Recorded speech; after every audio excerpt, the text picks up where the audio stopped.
Welcome back to Mideast in Depth. Today's focus continues on the Iran nuclear agreement reached in Vienna.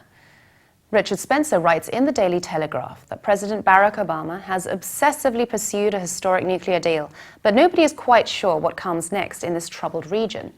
On Obama, Spencer remarks, around the Middle East, there is puzzlement as to what Obama's game plan is, or even on whose side he stands in all the region's complex feuds and fights. Is he for President Sisi or the Muslim Brotherhood in Egypt? Does he want the Assad regime to stay or go? Most importantly, does he prefer Sunni Saudi Arabia or Shia Iran?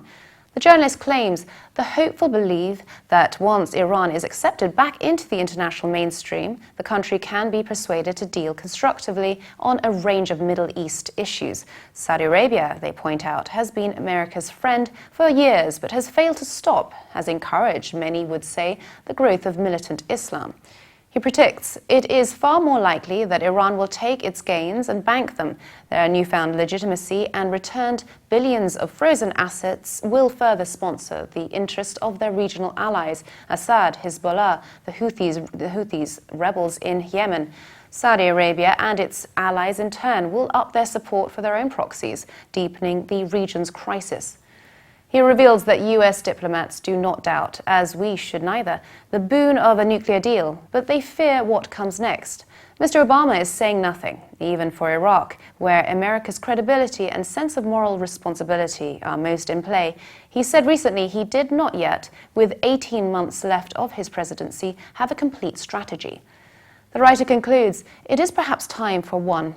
Even a partial strategy would be welcome. A deal is no substitute for a policy. Azadeh Mouaveni writes in The Guardian how the former president Mahmoud Ahmadinejad's government popularized this slogan, nuclear energy is our absolute right. However, back then, as today, Iranians cared more about their daily lives rather than tough stances.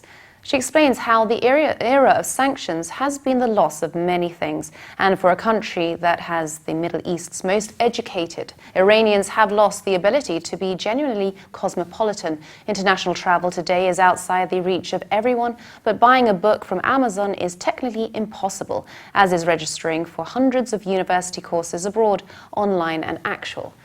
On how the deal will impact the ordinary lives of Iranians as they witness with such great anticipation the announcement of an agreement that will eventually bring sanctions to an end, it is hard to piece together their vision for what will change. The mood in Tehran is pure fizz, and the talk spans everything from cheaper iPhones to democracy. She mentions the Iranian rial will gain value against international currencies. This will edge inflation down, and in the very short term, people will feel the economic pressures that have pinned them down ease ever so slightly. But the big indicators will take time to improve, just as the most important sanctions will take time to be removed. She concludes with mixed emotions.